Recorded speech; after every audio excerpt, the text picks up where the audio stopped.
This episode of Manage Smarter is presented by Sales Fuel Coach, our adaptive sales coaching featuring 5-minute quick coaching personalized to each sales rep. Learn more about Sales Fuel Coach at salesfuel.com. Welcome to the Manage Smarter podcast with hosts C. Lee Smith and Audrey Strong. We're glad you're here for discussions on new ways to manage smarter, hire, develop and retain talent, improve results, and propel team performance to new heights. This is the Manage Smarter podcast. Okay, everybody, thanks for tuning in. Pay attention. And I'm saying that for a specific specific reason. That is our topic today. So everybody sit up straight because we have Neen James on the show today. Hi, Neen. Thanks for coming. G'day. What a treat it is to serve the listeners. I love what you and Audrey and Lee are doing. It's such a fun thing to be invited. Thanks for letting me serve. Absolutely. And she's got a bang-up intro. I just love this, Neen.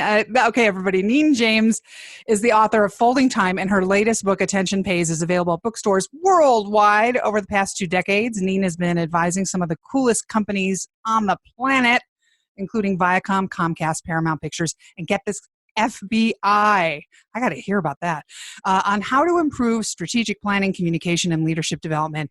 And when she is not speaking on stage, you might find her on the back of a Harley Davidson. Yeah. And she is originally from Sydney, Australia, now a proud new U.S. citizen. And I love this speaker, author, and insanely slow runner, Neen James. Welcome to the Manage Smarter podcast.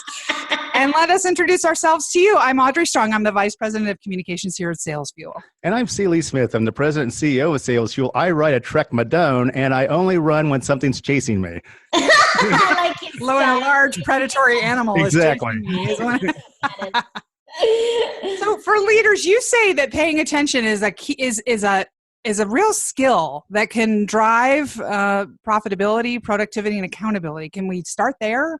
It's the most important skill, Audrey. I think what happens is, for years and years, we've been deluded by thinking we can manage time. You can't manage time. Leaders understand there's no such thing as time management. It's such a crazy concept because you and I, we both get 1,440 minutes in a day. It doesn't matter what level we are. It doesn't matter how long we've been in the company. It doesn't matter how many people we serve as a leader. We get the same amount of time every day. So you can't manage your time. You can manage your attention. And as leaders, what I've been able to prove is that when leaders pay attention, they have deeper relationships, companies make more money, and we take care of the planet on which we live. And so it's my belief that when we're paying attention, we are able to then track how that focus translates into improved productivity, improved profitability, and obviously personally and in our team, people become more accountable. Wait, I have a question for you, but wait a second. I just got a text on my smartphone here. Hold on a second. Okay, I'm back. So yeah, what do we do with people then that have these devices and they're distracted maybe is too light of a word for that. Yeah. Addicted. One thing that we all have to remember is technology is not the enemy of our attention. We are. We are fully at choice about how we manage our devices. Our devices are a tool, and when used well, you could literally change the world. There is nothing you cannot access from your cell phone. And so I think we blame devices, and that's not true. The devices are smart. They are going to help us. For goodness sake, they save lives literally, but it's the people who are stupid. Yeah, well, I think it's stupid usage. That's the challenge, Lee, right? So think about that. One of the things that I found that disturbed me greatly when I was writing my latest book. So my latest book is called Attention Pays. And the thing that disturbed me the most of all the research was I found this study that said, there was multiple studies actually, that 9 people die every day because of distracted driving. We've made it more important to update our Facebook status than pay attention to the road. And so what I would suggest to people who are using their devices in maybe not the best way, think about your device as a really cool way to stay connected. So use it for good and not evil. I love leaders when one thing that I do frequently is shoot a short little video and text it to someone and encourage them for the great work they've done. Shoot a little video to a client and say, hey, thank you for being part of our business. Shoot a video for a team member and say, hey, I saw that presentation you did. It was fantastic. So you can leverage your device instead of being distracted by your device. But Lee, I think the big point here is you're in control. You can allow phone calls to go to voicemail. You can turn off all push notifications. I leave my cell phone on airplane mode quite a lot. My phone is almost always on silent. And so I don't want the sound of a text message or a phone call to interrupt the conversation that I'm having with the person in front of me. There are little things we can do to be a stronger leader. And the thing is, as leaders, we role model this. So if you're constantly on your device, or a team member comes into your office and you don't stop on your computer, or you keep texting during a sales meeting, you're setting the precedence. You can't go mad at your team for doing the same thing. You're the role model of attention in your office. You need to be an attention ambassador. So you start off by proper behavioral modeling, but then what else can managers do then to foster a greater attention? One of my radio clients in Philadelphia, we have this system whereby they have some really cool ideation meetings where they're creating phenomenal campaigns for their clients. And so we had a rule. We had a basket outside the conference room. So as people wandered into the room, they dropped their cell phone in the basket. And then when they came out, they simply picked it up. Now, this may seem like a tiny thing, but their ideation productivity went through the roof. Now, when you think about trying to brainstorm a new concept, this is a really cool thing to do device-free. Now, in one board meeting that I sat in, the chairman of our board, actually, he was the worst and he was always on his cell phone. So what we did was I suggested everyone pass their own cell phone to the left. Oh, wow. He didn't have his own cell phone, but he still had something in his hand. And Audrey, I think you used the word earlier in our conversation, addiction, that we are addicted to our devices. And there's truly an element of that to be true. And what we did with this chairman of the board was he still had the cell phone in his hand. He just couldn't do anything with it. So it was kind of a joke, but it actually worked. So he stayed on task. The board thought it was funny. I made light of it. What we have to do, though, is not to make people wrong. We have to say what is going to be the benefit of them doing what's right. So I always believe people will do the what if they understand the why. And the why behind having some device-free time, and that includes laptops, by the way, that includes cell phones, is so that people can be fully present to give their absolute best performance, their best input, their best ideas. And unfortunately, when we stay connected, we're part of multiple conversations and not fully present in the one we really need to be in. And as leaders, we role model this. I have a question about, okay, so you drop your cell phone in the basket, you go into the conference room. Are there non-device related issues with getting people to pay attention? So let's say you do that and there's still a couple misfits that can't seem to focus, especially if you've structured a very tight agenda and it's a good meeting, not a boring meeting. Audrey, I think the responsibility for engagement is with the leader. It is the leader's responsibility to set an agenda for a meeting appropriate time, to sequence it in the right way, and to set up guidelines for the meetings. Now, the way that I used to do it in my corporate days and the way I do it with some of my clients is we would often publish the agenda in advance. We would tell people what's needed to be prepared or pre-read. We would tell people what decisions we were making within the meeting so they could come prepared, and only the right people are in the meeting. So the meeting starts before the meeting starts. And what leaders have to do, if you want to have more productive meetings, maybe cancel some of them. Some of the meetings that I see in corporate business are off the charts. They're crazy too long. There's too many people in the room. No decisions are made. They just rehash what they did last time. Makes me crazy, right? And John Petz wrote a really great little book called Boring Meetings Suck. He'd be a great guest for you guys. But what John is talking about is very similar to me, and we both share this passion for getting people to create significant moments. So one of the things that I would recommend you do is set whatever the guidelines are for that team meeting. So you might say at the beginning of the meeting, in the next 15 minutes, we're going to cover these 3 agenda items. We're going to decide on what actions are going to be taken. We're going to take notes for accountability, and we're going to report back in 2 weeks. That's it. But as the leader, you control this. If people are having tangent conversations, if people are getting off track, if people keep talking too much, it is your responsibility to rein it in. So, Lee, my favorite phrase when it comes to things that are getting off track, or if people are just like the sound of their own voice, or we're getting, way down a rabbit hole we shouldn't. I know she's directing that at me, Audrey. I'm answering your question because this is great for our all company meetings. You're going to know what to say. Okay, exactly. What's the phrase? I'm taking notes. Go. Always get my clients to say this, and this is my favorite line in a meeting, and it's simply this line, and it says this: for the sake of time, let's move on. That combination of powerful word choices for the sake of time, because we have limited time. Once we spend our time, it's gone. That's it. We don't get it back. Let's move on. Now, you can say that as a participant, but your job as a leader is to keep the meeting moving quickly, to achieve what needs to be, but also to have the insight that some conversations require deeper level of conversation. So maybe it won't be achieved in this meeting. You might have an agenda item that you realize is going to uncover a whole new revenue stream for your company. So if that's the case, you might say, this sounds like such an important topic.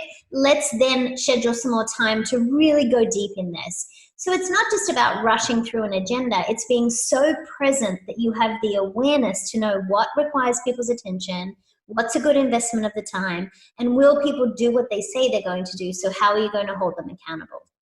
One of the things that we had done recently is that we issued a white paper, the best manager I ever had. And we asked this question of nearly 1,000 different folks, and we word tracked it. And we found the number one word that kept popping up was caring. It was a manager that cared about them. But when I have someone I'm talking to, whatever, that's on their cell phone or that they're busy doing something else while I'm trying to have conversation with them, it makes me feel like they don't really care. Correct.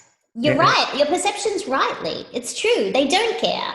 Now, they think they're listening, but they're not. Well, they think they're great multitaskers. Well, that's just a myth. That's a stupid thing. Nobody can multitask well. Our poor brain can't. The reality is this, that it takes our brain on average 23 minutes. Every time we switch tasks, it takes our brain up to 23 minutes to get back to what we were doing. Now, do that half a dozen times in a day, and you've literally wasted your whole day. My work is driven by this belief, and it's this. Everybody wants to be seen and heard. Every human person on this planet. You don't need a lot of attention. You don't need everybody's attention, but you do need attention from people who are important to you. And I think that when we go to our devices or our laptops or whatever it is, we're making technology more important than people. And I take issue with that.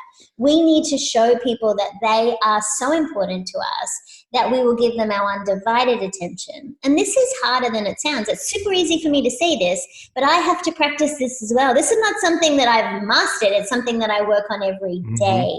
That's the choice. One of the things we talk about in our book is that it's actually intention that makes attention valuable. I believe intentional attention is the choices you make and the actions you take.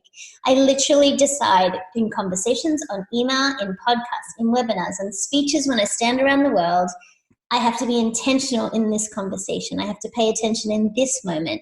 And that's what we all need to do. That's the easiest thing leaders can do today is choose this meeting, this moment, this one-on-one, this sales presentation.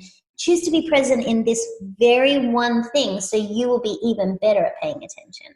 And you say that there is a specific way you can, one tool that you can use to show that and to also help yourself embody that is to use your eyes. Listen with your eyes. Can you talk about that?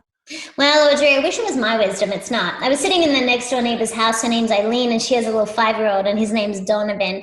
And Donovan and I were in this very heated debate, as any 5-year-old parents know. Is there any other kind of daddy? Yeah, all right. And anyway, he kept inserting himself into the conversation I was having with Eileen. And Eileen and I literally were just trying to have a peaceful cup of coffee. He kept asking me question after question after question. And he got so frustrated. Every time he asked me, I answered. But he didn't think I was listening. And Audrey, what he did was amazing. He jumped into my lap. He grabbed my face in his tiny little hands. Oh. He turned it towards him and he said, Neen, listen with your eyes. I mean, imagine. This is the wisdom of a 5-year-old. Imagine if as leaders we chose for the next 24 hours with every person who came in our path. Imagine if we decided to listen with our eyes. I've never forgotten it. It's the wisest thing I've ever heard from a 5-year-old. And I practice this with every barista, every security guard, every TSA agent, every person that I come into contact with. I think to myself, how can I listen with my eyes more? And we need that challenge as leaders. We need to think, where do I need to listen with my eyes more at work and at home and in our community? It's very insightful because you also get the opportunity then to pick up on body language that you might have missed or subtle social cues you might have missed. Yes. And think about it, Lee, in a sales conversation. What we need the ability to do as sales leaders, for those who focus in on this particular area especially, is we need to be able to listen and read between the lines. We need to be able to think, what are they not telling me? What am I not hearing? What are they not saying? What questions are they not asking? And that requires incredible attention. Or at home, what does she really mean? Yeah, well, good luck with that. If we say we need to talk, be scared. Be very, very scared. Quite right. And if we say, oh, I think I have too many black shoes. You don't. You never have too many black shoes. You can never have enough of those. Or my least favorite. Or my least favorite, I'm fine. It's like, he most certainly is not fine. Depends on what, or if they answer a question with a question. That's dangerous. So without getting hauled off to some dark site on the planet somewhere, can you tell us a little bit about your work with the FBI? It just sounds amazing. I can't. I really can't, unfortunately. Good. But Don't get yourself in trouble. Yeah, no. With so many clients that I work with, and it's not just government agencies, some of my large corporations as well, because I sign non-disclosures, I can't talk about some of the work. But what I can tell you is that it doesn't matter whether it is a leader in the FBI or whether it is a leader in Comcast or Viacom or any of these other amazing clients that I get to work with. What they know to be true is not only as leaders do we need to pay attention, but that technology is changing the way we pay attention. And so when you think about as leaders, we have even more need to build relationships as we move towards artificial intelligence and chatbots and all of these other things that are changing the way we pay attention. And, even some of my advertising clients, they are designing ads because they know exactly where your eyes track on your screen. Mm-hmm. They're designing ads differently, obviously, for devices as opposed to movie screens. Mm-hmm. And so what I would say is it doesn't matter what business you're in. Every role must rely on the fact that attention is about connection. Relationships first. As leaders, you role model that. If you want to increase your sales, be more connected. If you want to improve your relationships at home, be more connected. If you want to be a bigger contributor in your community, pay attention. It sounds so simple, and yet it actually requires work, and that's what people have to do. So for the sake of time, how do people connect with you? Well, the good thing for me, nice use there. I see what you did there. The easy thing is, there's only one Neen James online. So that's what I'm so fortunate. If you Google me, you'll find me. And there are hundreds of articles you can download for free on my site at neenjames.com. If you really want to see my adventures, come follow me on Instagram. That's where I love to play. Ooh, and at Neen James is the Twitter handle. And for those who might want to book you for speaking, do you want to tell a little bit about your speaking program? For me, I'm so fortunate to have clients that are really keen to improve the way that they pay attention, the way that they become more productive, and how they become more accountable. The programs we've designed are around those topics. So I'm often the opening keynote speaker at a large corporate event or association where I can come in and really bring a high level of energy with some practical takeaways people can apply immediately. Attention Pays is definitely one of our most popular programs. Another program that people love is one called Idea Shaping. So if you want to know any more about that, then jump onto the website. We'd be delighted to help. Those of us who have not been to Australia, it's like, why should we go, and what's really cool there? Well, let me tell you, here's how you think about Australia. Every time we talk about Australia, people go, oh my gosh, it's so far. So here's how you think about Australia. It's only 6 movies from LA. Easy peasy. 6 movies. 6 movies. Why should you go to Australia? Because Aussies work hard, but they play hard. It's one of the prettiest countries on the planet. Everyone's friendly. The food is amazing. The beaches are incredible. The wine is delicious. The mountains are beautiful. Why would you not want to go to Australia? We have animals like no one else has on the planet. Well, and you have Bondi Beach, right? Bondi Beach is the place to be. That's what I've heard. That's on the bucket list. Well, Neen, it's been such a pleasure. We're so glad that you spent some time with us, and I think we paid attention the whole time. You guys are amazing. And a huge shout out to our mutual friend, Tony Chapman, who made this all possible. If you haven't listened to his episode, go back and listen to it. It's genius. Yeah, he's fantastic. I love him. Thanks a lot, Neen. Great talking to you. Thanks for listening. If you enjoyed the show, please rate and recommend on iTunes, Overcast, or wherever you get your podcasts. You can also get more great information at salesfuel.com.